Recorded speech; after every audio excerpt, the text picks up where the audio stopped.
10살 때 할아버지와 산딸기를 따러 산을 오르고 있었다. 그런데 할아버지가 발걸음을 멈추더니 애벌레 한 마리를 집어들었다. 얘야, 이것 좀 봐라. 뭐가 보이니? 나는 대답했다. 애벌레요. 언젠간 이게 아름다운 나비가 될 거란다. 자세히 들여다보렴. 이 애벌레가 나비가 될 것이라는 표시가 어디 있는지 말해주겠니? 나는 그 표시를 찾으려고 애벌레를 유심히 살펴보았다. 할아버지, 이게 나비가 될 거라는 표시는 아무데도 없어요. 그러자 할아버지가 말씀하셨다. 바로 그거다. 너의 모습에서 내가 앞으로 무엇이 될지 사람들에게 알려주는 표시는 아무것도 없단다.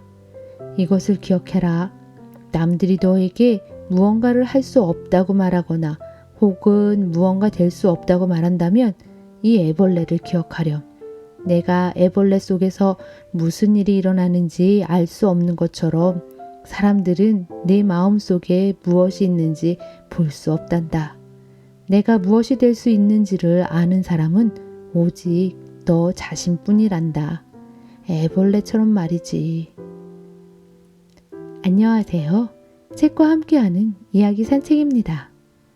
오늘 함께할 책, 생각을 바꾸는 생각에서는 어느 누구도 미래의 나를 평가하거나 단정 지을 수 없다고 이야기하며 자기 자신만이 알 수 있다는 예를 들어서 이야기합니다. 스스로 원하는 것을 찾아가고 관점의 전환으로 새로운 것들을 만들어갈 수 있음을 이야기해 줍니다. 새로운 조합이 만들어내는 창의적인 생각, 엉뚱한 의문이 만들어내는 새로움의 탄생들, AI와 함께 동행하는 미래에는 고정적인 지식 틀에서 벗어나 인간의 고유함을 강조하는 시대라고 생각합니다. 그래서 창의적인 사고들이 더욱 필요해질 것이라는 생각이 드네요. 저자가 이야기하는 다양하고 색다른 사고하는 방식들이 재미있기도 하고 흥미롭다는 생각과 함께 앞으로 발전적인 사고를 위한 방향이 될 수 있겠다는 생각이 들었습니다. 책의 일부를 낭독해 드리니 독자 여러분들의 도서 선택에 도움이 되시길 바랍니다. 지금부터 책과 함께하는 이야기 산책을 떠나볼까요? 생각을 바꾼 사람들. 오늘날 우리 사회는 사물들 간의 다양한 연관성을 무시하는 경향이 있다. 아래 중심이 같은 두 개의 원 그림을 보자. 원에서 눈을 떼지 말고 응시하면서 머리를 천천히 그림에 가까이 했다가 다시 멀리 움직여보라. 그러면 놀라운 일이 일어난다. 그림 속의 원이 회전하기 시작한다. 이것은 가능한 일이 아니다. 그림이 어떻게 움직인단 말인가? 그러나 놀랍게도 우리는 움직이는 원을 보고 있다. 이런 착시는 원들이 기울어진 모양으로 적절히 배열되어 있고 집중할 중심점이 있고 그리고 머리를 앞뒤로 움직이는 우리의 행동이 상호작용하여 나타난 것이다. 이 상호작용 중 어느 하나라도 빠지면 안 된다. 예를 들어 머리를 움직이지 않는다면 그림은 생명을 잃을 것이다. 움직이는 원의 착시와 비슷하게 창의적으로 생각하는 것에도 몇 가지 구성 요소가 있다. 그리고 그것들은 서로 연결되어 있다. 상자는 6개의 판자를 못으로 고정해야 만들어진다. 상자가 무엇인가를 담지 못하면 쥐를 잡아둘 수도 없다. 각각의 판자만을 보면 판자는 아무것도 담지 못한다. 판자 하나에 아무것도 담을 수 없다면 당연히 6개의 판자도 아무것도 담을 수 없다. 결론적으로 상자에는 아무것도 담을 수 없다. 이론적으로 상자 속의 쥐는 당연히 도망갈 수 있다. 무엇이 쥐를 가두는 걸까? 물론 상자가 모든 방향에서 움직임을 막기 때문이다. 각각의 판자들은 특정 방향으로 쥐가 달아나지 못하도록 막는다. 왼쪽 면은 쥐가 왼쪽으로 가는 것을 막고 오른쪽 면은 오른쪽으로 가는 것을 막는다. 위에 덮은 판자는 쥐가 폴짝 뛰어나가지 못하게 한다. 상자의 비밀은 판자들을 어떻게 배열해 모든 방향에서 쥐의 움직임을 막느냐에 있다. 이것이 바로 무엇을 담는다는 의미이다. 따라서 무엇을 담는 것에 영향을 주려면 각각의 판자를 별도로 생각해서는 안 된다. 상자가 신비로워 보이는 이유는 어떤 판자도 독자적으로는 아무것도 담을 수 없지만 서로 상호작용하며 모든 방향으로의 움직임을 차단하기 때문이다. 비슷한 것이 창의적인이라는 단어에도 적용된다. 어떤 생각의 프로세스에서 한 부분을 떼어놓고 창의적이라고 설명하는 것은 어리석은 일이다. 왜냐하면 창의적이라는 말은 다양한 부분들의 복잡한 상호작용을 설명하기 위해 만들어진 것이기 때문이다. 상자가 무엇을 담기 위한 것과 마찬가지로 창의적인이라는 단어는 관련된 것들을 특정하게 조합한 결과에서 나오는 현상을 설명하기 위해 사용된다. 마찬가지로 창의적인 생각은 중요한 인간 특성의 조합과 상호작용의 결과로 나오는 것이다. 그러려면 당신은 먼저 창의적으로 되고자 하는 의도와 바람을 가져야 한다. 둘째, 당신은 의식적으로 긍정적인 말하기와 생각하기 패턴을 길러야 한다. 끝으로 당신은 창의적으로 생각하는 사람처럼 행동하고 항상 창의적인 사람의 행동을 살펴보아야 한다. 의도를 가지면 보인다. 어릴 때 가지고 놀았던 자석을 생각해보자. 자기를 띠는 물체는 다음 그림을 보면 알 수 있듯 스핀이라고 불리는 아주 작은 원소들로 이루어져 있다. 각 스핀은 자기장의 방향과 일치하는 특정한 방향성을 가진다. 보통 이러한 스핀들은 제각각 다른 방향을 가리켜 서로의 자기장을 상쇄시킨다. 무질서한 스핀들이 왼쪽에 그려져 있다. 모여있는 두 자석이 같은 극을 밀어내듯 반대 방향을 가리키는 스핀들은 서로를 밀어낸다. 하지만 온도가 내려가면 스핀들은 자발적으로 정렬되어 모두 같은 방향을 가리킨다. 이제 다른 자기장들은 서로를 상쇄시키는 대신 하나의 강한 패턴을 만들면서 서로를 뒷받침해준다. 같은 방향을 가리키는 스핀들은 자석의 북극이 다른 자석의 남극을 끌어당기는 것처럼 서로를 끌어당긴다.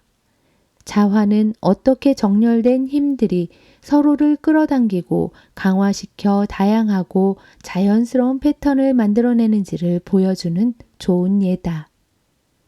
왼쪽 이미지에서는 패턴이 일관되지 않고 흐트러져 있는 반면 오른쪽 이미지에서는 패턴이 정돈되고 일관성 있으며 역동적이다. 당신의 생각이 머릿속에 있는 작은 스핀들이라고 상상해 보라. 당신이 무언가 되겠다. 혹은 무언가를 해야겠다는 의도를 갖지 않으면 당신의 생각은 왼쪽 그림의 작은 스핀들처럼 아무 방향 없이 흐트러진다. 당신이 무언가 되겠다. 혹은 무언가를 해야겠다는 의도를 가지면 당신의 생각들은 목표를 갖고 의도의 방향에 맞춰 인식의 역동적인 정신 상태를 만들기 위해 줄을 늘어선다. 이는 이산화탄소 배출을 억제할 방법을 모색하는 환경운동가이자 미국 로렌스 버클리 국립연구소의 과학자인 하셈 아크바리의 연구에서 분명하게 드러난다. 환경을 보호해야겠다고 마음먹은 그는 일상생활에서 보이는 것들을 유심히 관찰하게 되었다. 어느 날 그는 하얀 지붕의 집을 보고 어릴 때 이란에서 보았던 사막의 크고 하얀 건물들을 연상했다. 그 건물들은 밤바람을 거두어 건물 내부를 시원하게 만들기 때문에 실내를 쾌적하게 했다. 그는 이 관찰에서 영감을 받았다. 만약 지붕들이 하얀색이면 열을 반사할 것이라는 생각을 깨닫게 된 것이다. 더 나아가 만약 모든 지붕들이 하얗다면 어떤 효과가 나타날지 궁금했다. 그 문제를 연구한 뒤 그는 세계에서 가장 큰 도시 100곳의 지붕을 어두운 색 대신 하얀 표면으로 바꾼다면, 그리고 아스팔트가 깔린 도로를 콘크리트나 다른 밝은 색상의 물질로 바꾼다면 4,400억 톤의 이산화탄소를 상쇄할 수 있을 것이라는 결론을 내렸다. 아크바리 아일랜드 그룹에 따르면 이산화탄소 감소량은 대략 60억 대의 차들이 18년 동안 도로를 운행하지 않은 것과 맞먹는다고 한다. 말하는 방식을 바꾸면 생각하는 방식도 바뀐다.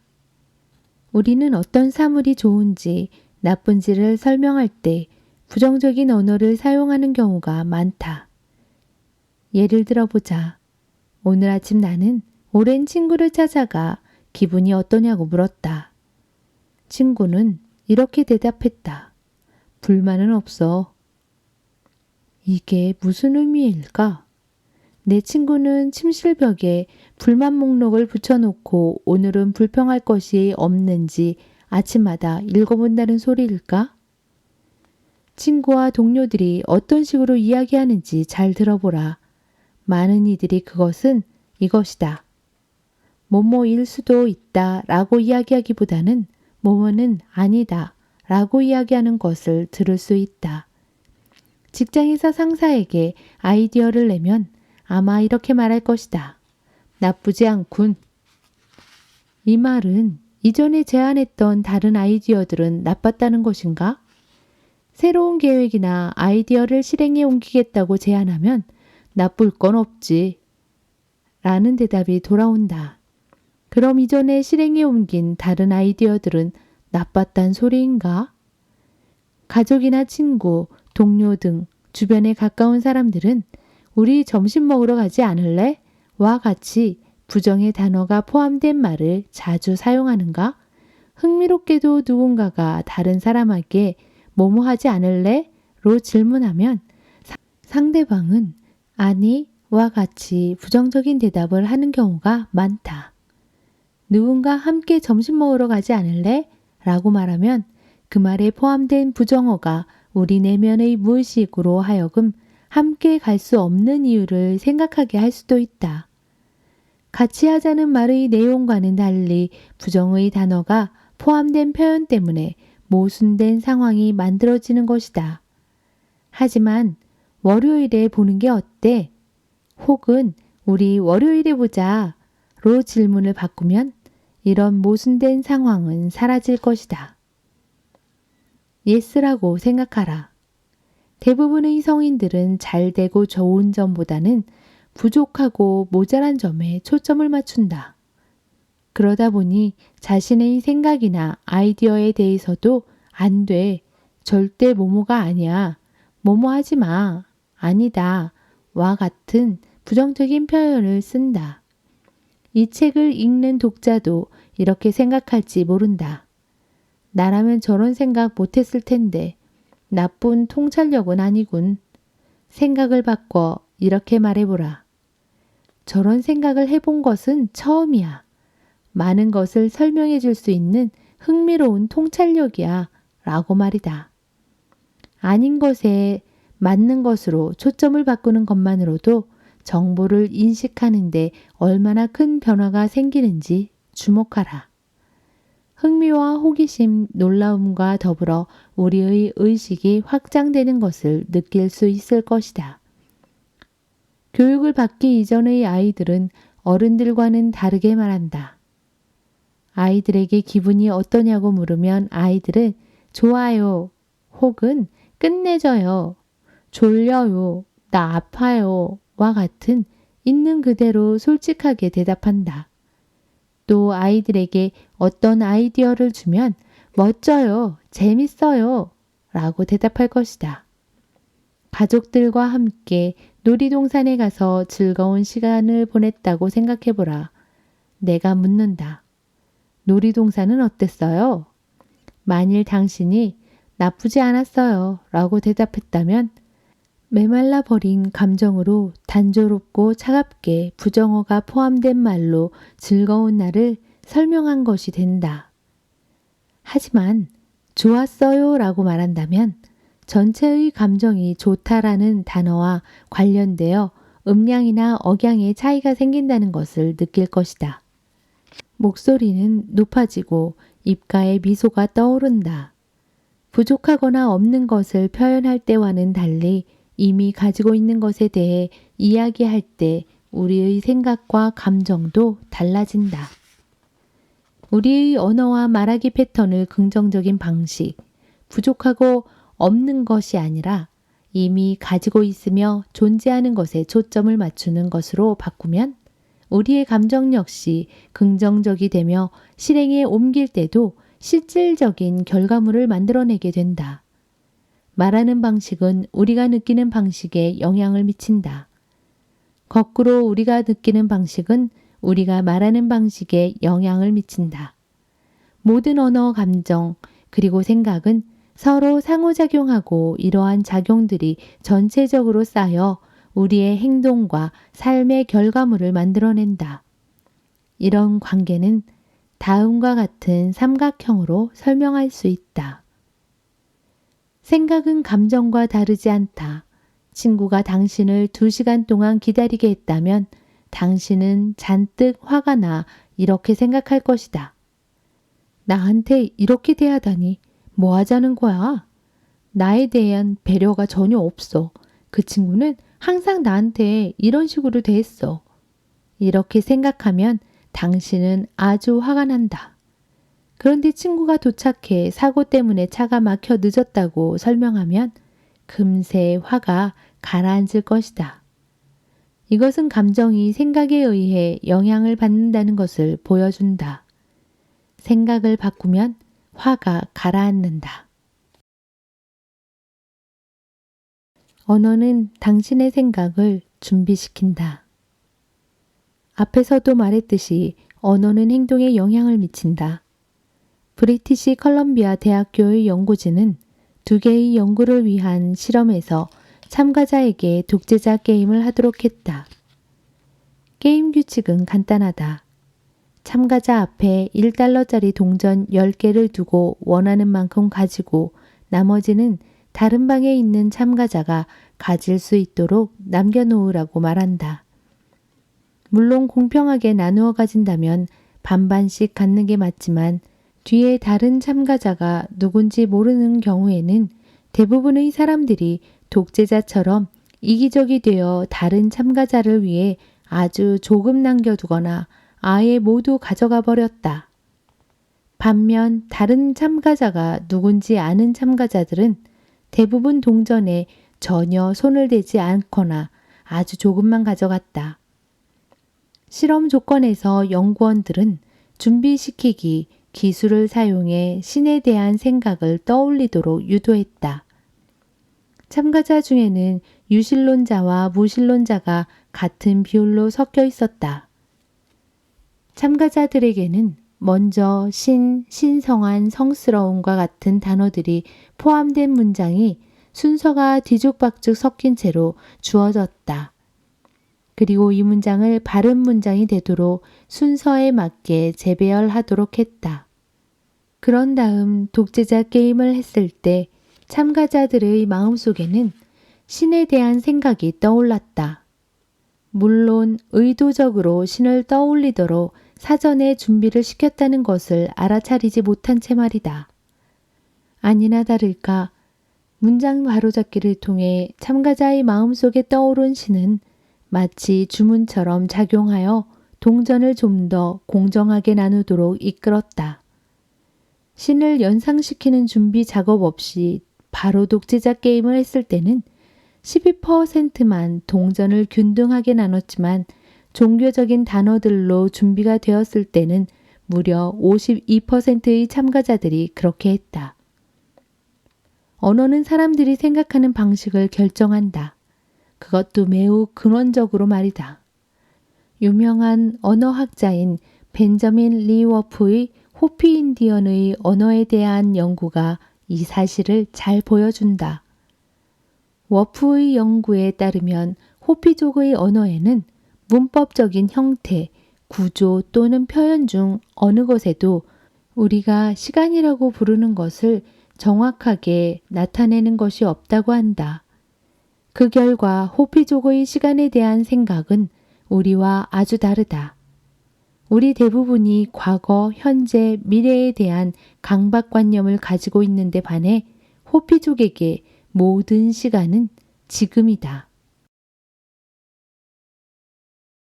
생각을 바꾸는 생각. 이야기 산책을 마치며 창의적인 사고를 할 수 있도록 도와주는 다양하고 재미있는 이야기들이 담겨 있는 것 같네요. 본문 중 생각을 바꾸는 실험 30에서는 당신이 태양광 전지라고 생각해보자. 태양광 전지의 입장에서 생각해보면 낭비되는 햇빛의 양을 없애거나 줄일 수 있겠는가?